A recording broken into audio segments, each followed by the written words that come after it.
I am an actuary. I am an actuary. I am an actuary. Welcome to the We Are Actuaries podcast, where you'll meet leaders who use their actuarial powers to solve a range of problems and make a real difference. I am your host, Julia Lessing, and I'm a qualified actuary based in Australia. I help actuaries develop communication and leadership skills to build great actuarial careers. So settle in, learn from the best, and be inspired.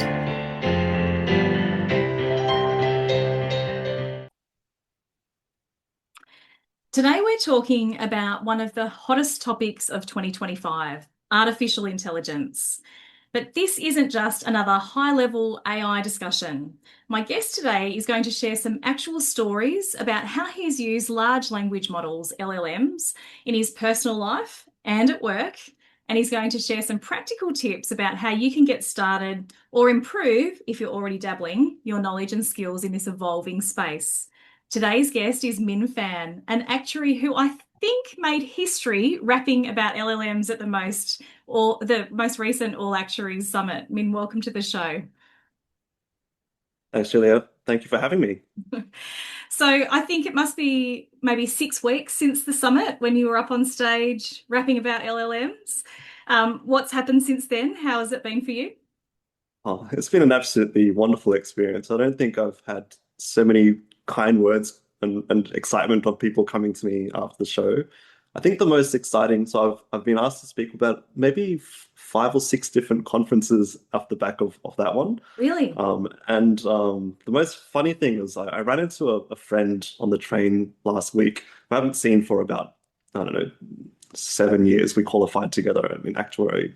And he said that, oh, Min, like, I haven't seen you for ages, but my boss has just been WhatsApping me about you. I'm like, what do you mean? And he said that, yeah, she'd gone to the Actuaries Institute Summit and she's telling him, look, we got to get on, we have to use AI. And he's like, I know, but like, where is this all coming from?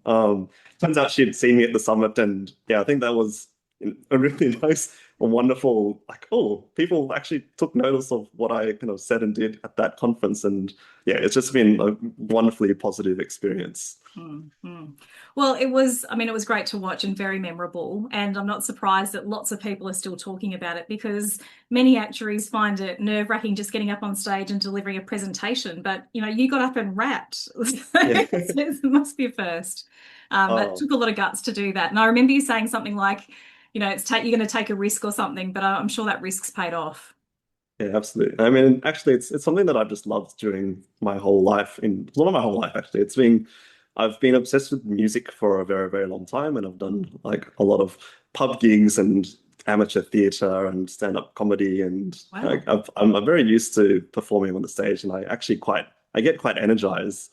And it was just a nice way for me to blend something that I really enjoy doing in my personal life into my work life. And that's the kind of the story of AI as well, which is I just am obsessed about it. I spend all my spare time trying to learn and build it applications, affect my personal life, and then I learn it in my personal life and then bring it to my work life. And it's been this kind of surprise at how I've been able to kind of integrate the things I enjoy doing outside of work to inside of work. And yeah, music and AI are just you don't expect them to come together, but here I am, and here we are. Yeah, here we are. Yeah, fantastic. So authentic as well, because it's you bringing yourself to your work and bringing the things that you love and enjoy doing as well. So, um, Yeah, awesome. Okay, so you mentioned using it in your personal life. How have you used AI in your personal life?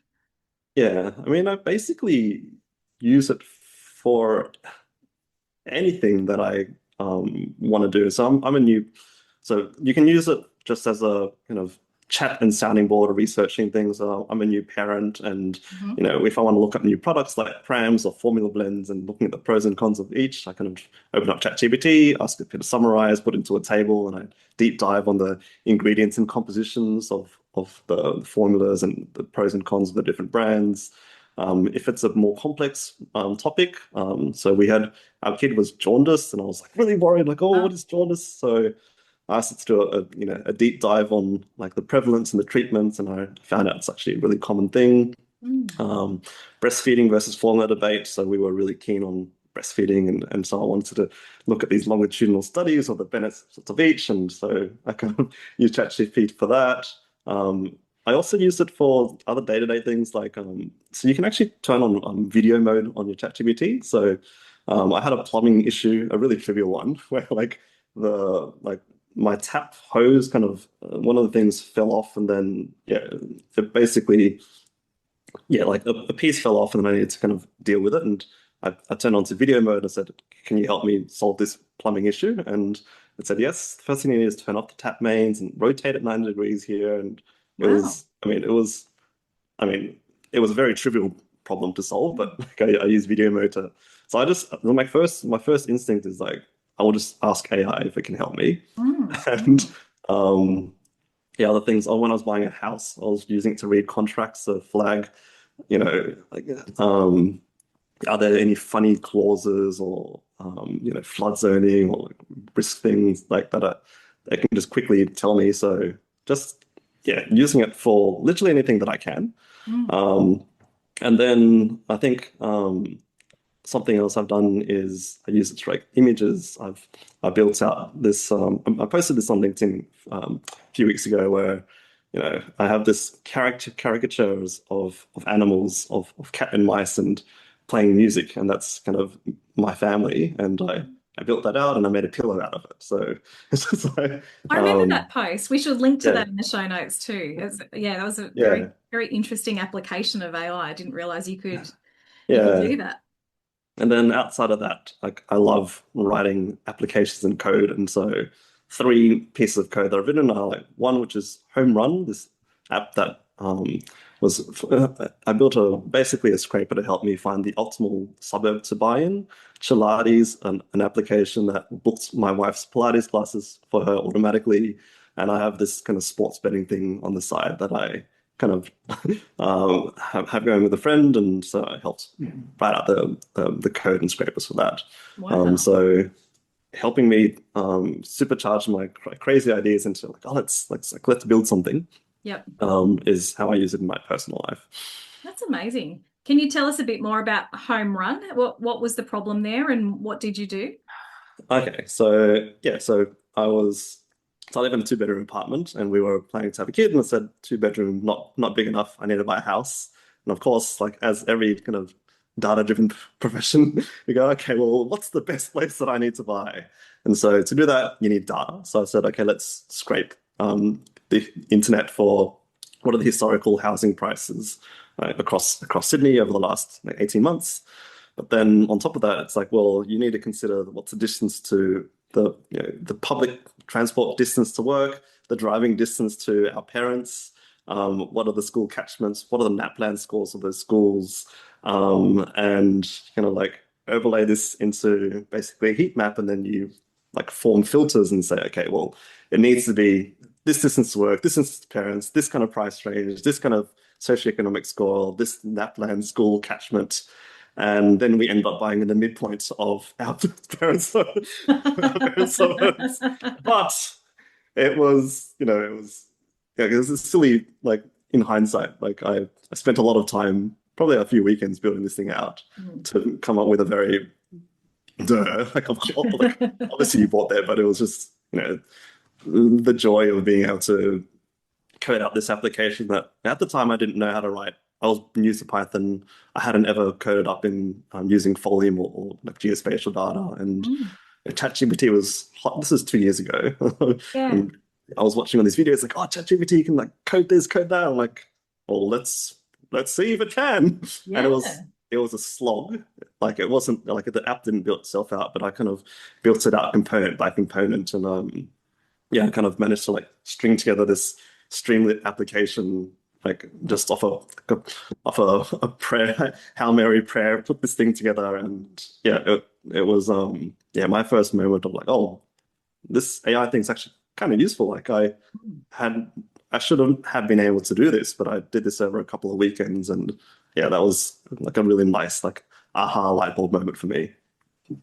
And I imagine having such a tangible project to work on would have Yeah. been a great opportunity to learn some of those skills. You know, sometimes you jump into data camp and you're doing something and it's just exercises and things, and it's really hard to kind of embed that sometimes, I find, unless you've actually got some purpose for what you're learning.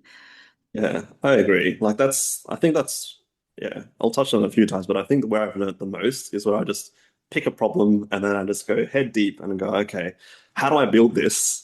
And then I work out everything in between. And like, if I don't know, like I've learned JavaScript, Docker, like Next.js, like cloud-based, like I just so okay, if I need to achieve this, then what do I need to know? And then I'll just learn those things. Yeah, yeah. That's And such a AI is great for that. Like, yeah. Yeah, awesome. So even though you could have maybe looked at the map and found the midpoint between your parents' houses without, you know, you could do it old school, you would have missed out on all of those opportunities for that learning to build your skills in that, to do that and see what you can do. Absolutely. Yeah. Okay, so you've used AI tools in your personal life, and it sounds like in lots of different domains to solve lots of different problems. What about at work? How have you used LLMs in your work life?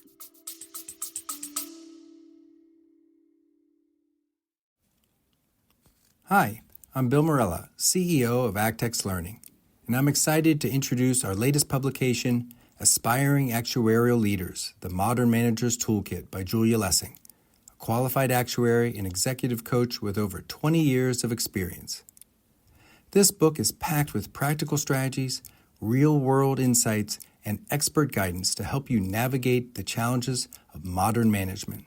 Whether you're a new manager or aiming for executive leadership, this resource will equip you with the skills to thrive.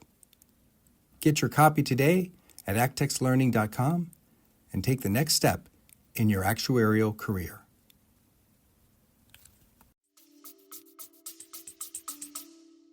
Yeah, so basically just every day. So I use it kind of for three kind of main buckets. I like to think of it in terms of like ideation, literacy, so like reading, writing, and coding. So and this is just from a kind of individual basis that I'm talking about. Then there's the kind of procedural team, building out kind of actual processes for teams and insurance companies. I'll kind of put them into a separate bucket. So the first is just like, how do I use it personally to help me day to day? Yeah. And ideation is just, if you have any problem, you just ask AI. So if I want to build out an application, I'll say like, what's the best software? What are the best packages? Put into a table, explain why this is the thing that I'm trying to achieve. Or if I'm going to building out a model, I'll say, I'm trying to model like this target thing. What kind of technique should I use? What's the loss function? What hyperparameterization? How can I think about external data that I can merge on that's publicly available? And I kind of just kind of play it out like, okay, I'm trying to do this thing and just tell me like the best way to do it. And it's nice because I used to just ask, we've got this statistician god like that I used to kind of ask all these kind of these modeling questions to, or the app stuff I would kind of ask developers and other people, but now I just get to ask AI. And when I go talk to these other people, I have like a good starting base. I can ask them, is this like the right thing? So there's the kind of ideation phase. The other good thing is just critically evaluating my work. So whether it be like a PDS presentation, I kind of upload it and then I say, I'm trying to present to this kind of cohort. Can you review it from the perspective of this cohort? And and it could be reviewing it from the terms of content structure, visual layout, or it could just be like, what questions might they ask? And I kind of have this loop where it's, you upload, you ask for the evaluation against a perspective, and then ask it to review, and then I modify it, and then I kind of go through this cycle so that, it's kind of, I get more polished output when I kind of present work. So there's that. That iterative process helps you to improve the quality of your outputs because you're getting that feedback from different perspectives that you can then incorporate into your work. Yeah, so it's just like, again, instead of asking your senior to review, you kind of just ask AI, okay, I'm going to present to this group, like, what do they want to know? Is this structure sensible? Is the messaging clear enough? So that's value my work is, and obviously there's the classic, I might send this email, make this better. Yep. Sometimes I just write better, because I do that all the time. And AI regulation and standards, I use it for research like all the time. So I always forget like what the 10 guardrails are, or the 10 the voluntary standards, or how the EU AI Act works, and what is classified as a high versus low risk. And so it's just lots and lots of kind of day-to-day stuff. You can just, instead of asking someone, just ask AI and read what it says, and obviously critique it. Don't just take it for. How do you critique it, Min? How do you validate what you've got coming out of these models? You just read it and you go, does this make sense or not? And if it doesn't, you're like, give me more, like give me the link that you I'll ask it. So if it's research, I'll click down through on the link if I don't think it made sense, and I'll ask for it, or I'll ask for the verbatim extract of what it came up with in a table. If it's a package-based thing, I'll just then I'll say, okay, I'll take it away and go ask someone who's actually a developer or a statistician, like, AI says this, is this dumb? And so you just have to, a lot of the times AI is just right. So you build up more confidence in the things that it kind of does. But like you can't just, I've learned to kind of just, really read and digest it, and then ask yourself, does this make sense? Or do I need to ask someone else? And that's how I kind of get my comfort on the outputs. But that's just on the ideation bit. There's the reading long documents, transcribing screenshots of data, and like tons and tons of coding. So those are the kind of 3 buckets of things that I do. But I think ideation is really important because it's where you get the most scale on your well, not scale, but you get most value out of those kind of conversations, because once you start a piece of work and you head down a certain path, it's like you're committed. Well, not committed, but like you're more committed to this path. Whereas when you haven't started, you just go, okay, this is the universe of like all the things I'm trying to achieve. Just make sure I've like covered all bases, so that when I do commit down this path, it's like that you've considered the universe of options, and like this is actually the best path, or like it's an adequately good path. Like it's not a stupid path to kind of pursue. So I really think, like, I really stress that ideation is like the biggest high value thing that you can do on a day-to-day. And then of course coding is just outrageously good. You can just code stuff way faster than you could ever dream of. And you use ChatGPT for both of those, or do you use other tools? Well, I actually subscribe to multiple vendors at a time, but ChatGPT is my default. Okay. But it depends on, so there's this kind of arms race of which model's the best for what. And so between ChatGPT, Claude, Gemini, like they've been kind of teetering between improving their models. So I'll just going to use one of the 3. Right now, ChatGPT is the one I subscribe to. Sorry, I've subscribed to ChatGPT and Claude right now, but I'll and then for research, like if I want to do internet search, then Perplexity is the one I tend to go to if I need kind of a good output. But I'm kind of not loyal to any one vendor. I think I'll take whatever's out there, and I'm not afraid to try kind of new tools, pivot to what people are saying is the best at any given point in time.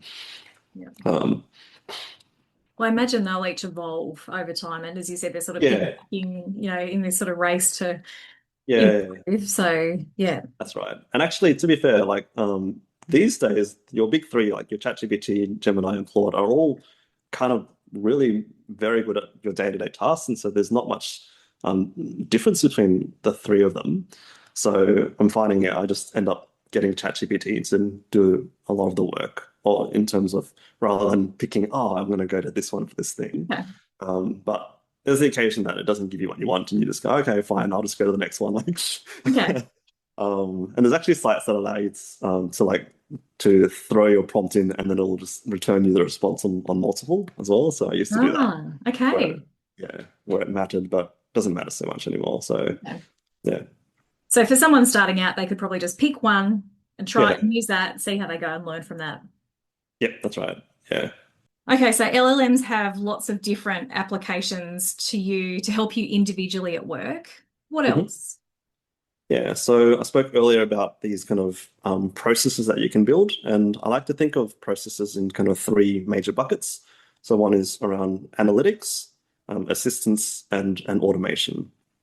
So being a pricing actuary myself, like I think of analytics as basically the furthest away that you are from operations. You're basically operating in a lab, whereas automation is where you're impacting, the front line on stuff that kind of basically potentially hits the customer and is kind of the core of the insurance business.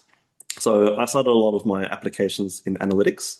So simple things, so things that used to be tricky that are not so tricky are fuzzy matching. So if you have like a long list of elements and you want to kind of find the closest match, and we see this happen quite often in commercial lines where you have a very long occupation description or an ANSIC.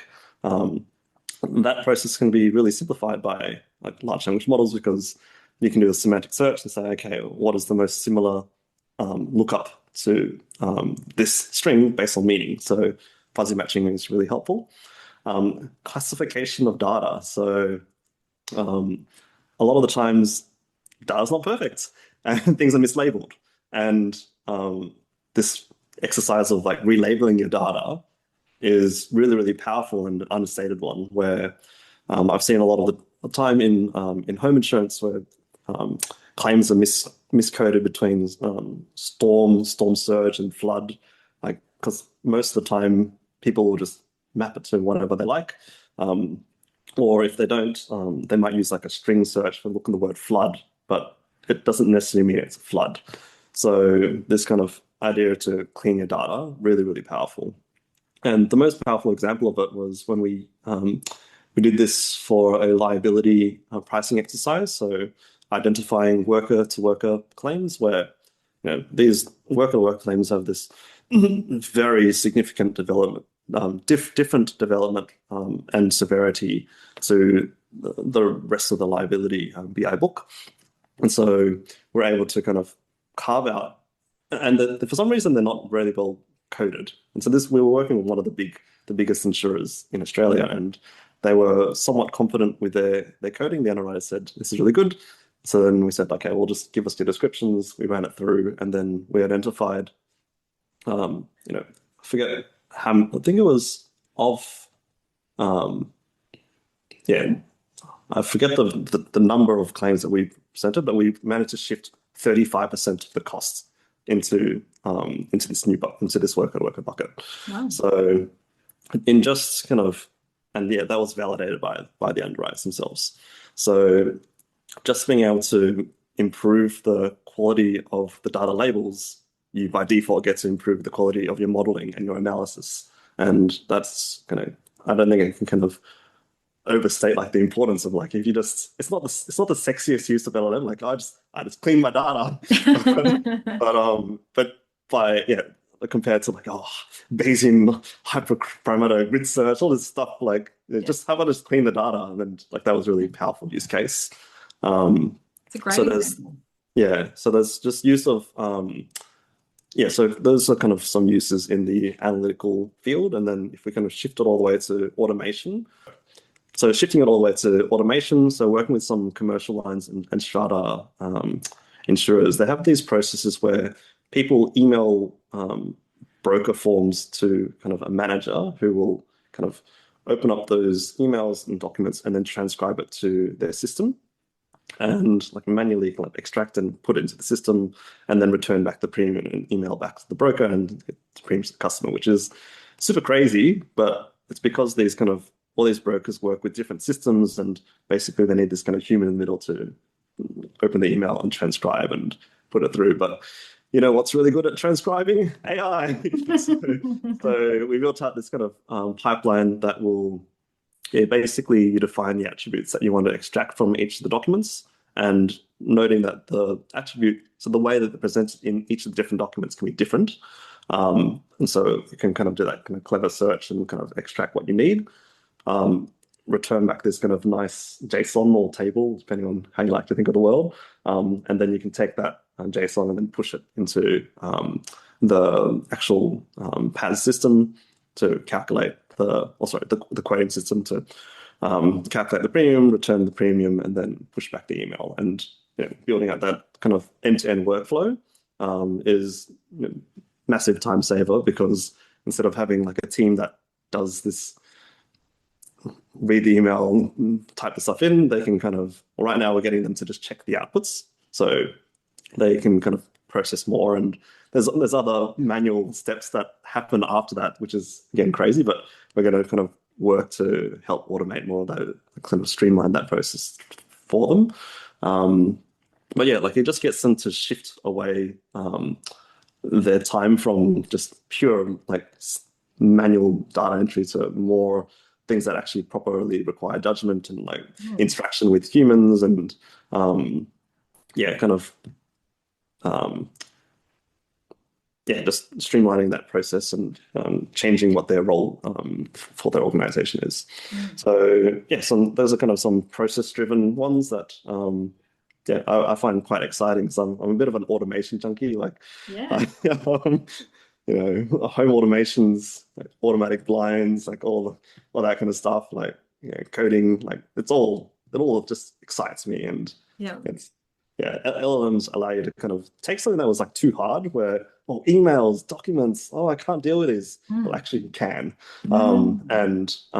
Like basically that was previously the bottleneck. All the plumbing around it on the coding, you still need. It's funny, like if you think about the LLM bit is only one step in that process, which is document extraction. But then the rest of that application is just a simple coding exercise, where it's like, I need to connect to an email database. I need to be able to define the structure I need. I need to send an API to this other system. I need to retrieve that, compose an email, and push it back. Like all those steps are like not AI. The only bit is the doc extract bit. But AI kind of, where you would have said this was too hard, like AI kind of is this kind of, I don't know, this magic function that kind of allows you to kind of dissolve something that was too hard to do. And now you've got a end-to-end automation solution that just couldn't do before. That's so cool. And as I'm listening to you talking about that, Min, I'm thinking about the parallel between what you've just described in terms of that process from end to end, and the way that we might delegate a piece of work to one of our team members or ask someone like a human. So just sort of that interaction between how do we work with AI, but how do we work with people, and how those leadership skills, those communication skills that we talk about in terms of being successful leaders or managers or team members. Sounds like those skills will also be quite useful in terms of thinking about how to engage AI to do some of those things for us as well. Yeah, that's right. Like, I think the way to get the most out of AI is to be able to decompose your problem into these very clear set of instructions that can be feasibly solved by AI. And you only know what can or can't be solved if you use the tools first. And ultimately, the use of AI and prompt engineering is ultimately clear communication. And I think we just need to get better at expressing ourselves both, and we need to express ourselves differently to AI than we need to other people. Communication is just the fundamental building block of how we can get stuff done. So. Okay, so lots of applications at work, both for you as an individual and to processes around actuarial work as well. What are some practical steps that actuaries could take to use LLMs either in their personal or professional lives?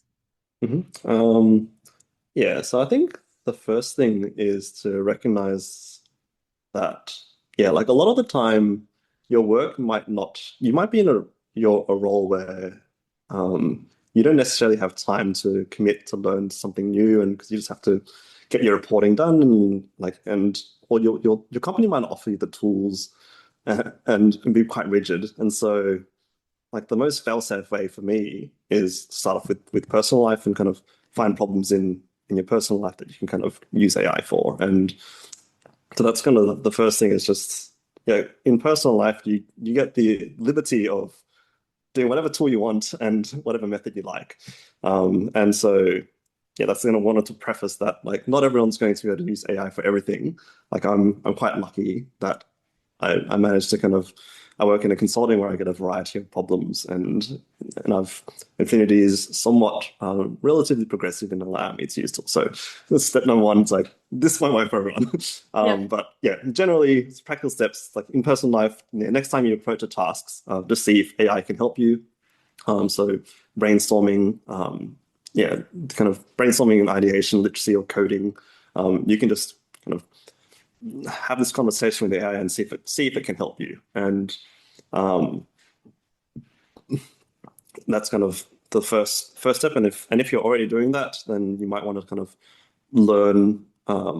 So that's the first step, is just using the off-the-shelf tools kind of more. And then if you want to kind of take it further, I think the highest value actions that you can have is if you can codify something. So basically, if you have this task that you keep doing over and over again, or you see this task that happens 1,000 times in the business, basically you might think, I might just make a template on this prompt, and I'll just get people to kind of take the template, drop it in the chatbot, pull back, and that whole process, if it can be kind of codified. And so I really encourage people, if they haven't already, is to try and learn a programming language. And I think Python is just, a go-to that you should kind of try and get your head around. And it's not as scary as it used to be in terms of learning coding, and you don't need to go to data camp because AI can teach you. So the hardest thing about learning Python by far is just setting it up. And so you can find a YouTube, you can't just install it and it works. There's all these environment problems, etc., that you need to kind of get your head around. But I would say find a YouTube video, work out how to set up Python, and then you can use AI to help you write the code, understand the syntax, and kind of coach you through this, like, learning of Python. So once you've learned Python, like as a programming principle, then you can kind of work out, well, how do I interact with AI directly? And so OpenAI, Anthropic, and Gemini have really nice books and documentation on how to use their APIs. So basically anything that you could do in a chat interface, you can just code that up directly via API. And so whatever conversation you had, you just go, okay, let's see if I can code up that same conversation or task using Python, using the API. And this is where I was mentioning before, like, if you work at a company that doesn't have that, then, well, that's why you're not going to be able to do that. But at home, in personal life, you can. And it's really easy to kind of set these APIs up. And it's just a few lines of code as well. They've really abstracted away a lot of the complexity. So yeah, you'll find yourself, even things like web search and file search, this used to be like really tricky things to do when you needed to use like LangChain and like all these other frameworks. But actually, it's actually so all the standard API SDKs across the big three, like, include this stuff. So you just have to just add it as an argument. So you can get very, very far just by following the base examples on your big three. So that's kind of the next step. So like, learn Python and just go to the big three and just open up the documentation, just try and run stuff.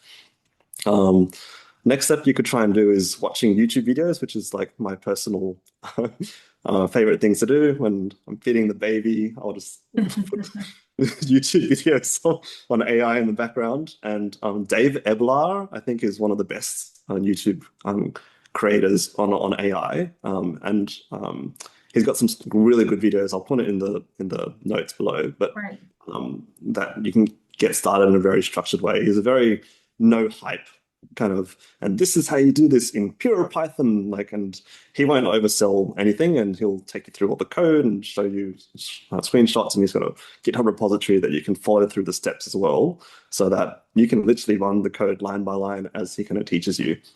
So YouTube videos, David blah, and kind of take the code bases that they've already written and just try and run it. So that's kind of the next step that you can kind of do.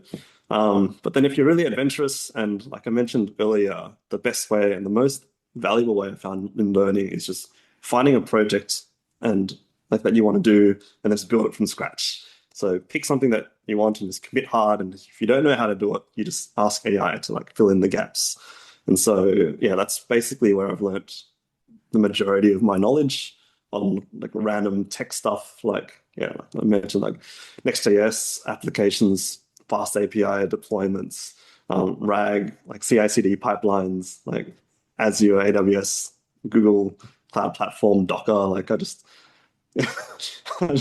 like I was like, I need this, and I'm like, what are the different ways I can deploy this? And you just go, and then you pick, and you go. If you don't know, you just ask AI, and ChatGPT will tell you how to set stuff up, and that's how you kind of get your project from ideation to like to reality. And yeah, that's the one thing that I kind of just enjoy the most. It's like, oh, I got this, and I have so many of these like silly ideas that I have in the back of my mind, but just don't really have time to do anymore. But occasionally I'll spin something up, and yeah, that's like the if you have the time and the right attitude, you can kind of do anything, and you can kind of learn anything. I find that the learning AI is way easier than passing your actuarial exams. Wow. So yeah, and the thing about these kind of all the concepts are very so learning to use AI is way easier than passing actual exams. Learning to build LLMs from scratch using transformers and all that very very hard. But you don't need to do that because smart people have done that for you, and you can just interact with this stuff using an API or just a front end interface. Like everyone's like the hard work has literally been done for you. So the only thing that's left that's hard is there's just such a variety of technology and concepts and like really like, like overcomplication of terminology, like retrieval augmented generation, vector databases, and like all these like words that are like way harder than they need to be, and embeddings and all this stuff like.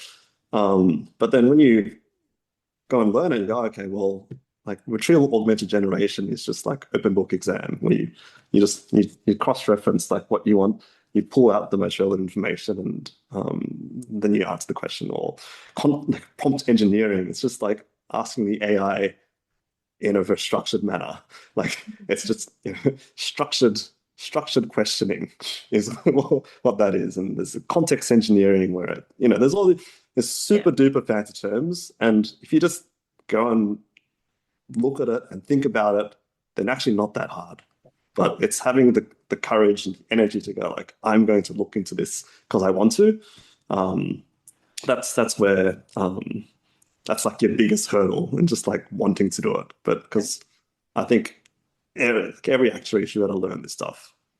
You got like 18-year-old like high school kids like learning how to build these applications, hadn't written a line of code, but then they just want to sink time and they build out these full stack apps and they make these 10 million ARR projects. Like if these kids can do it, like why can't you? And I think the thing is like you don't have time, like fair enough. Then maybe you can try and carve out time somehow, make it a priority.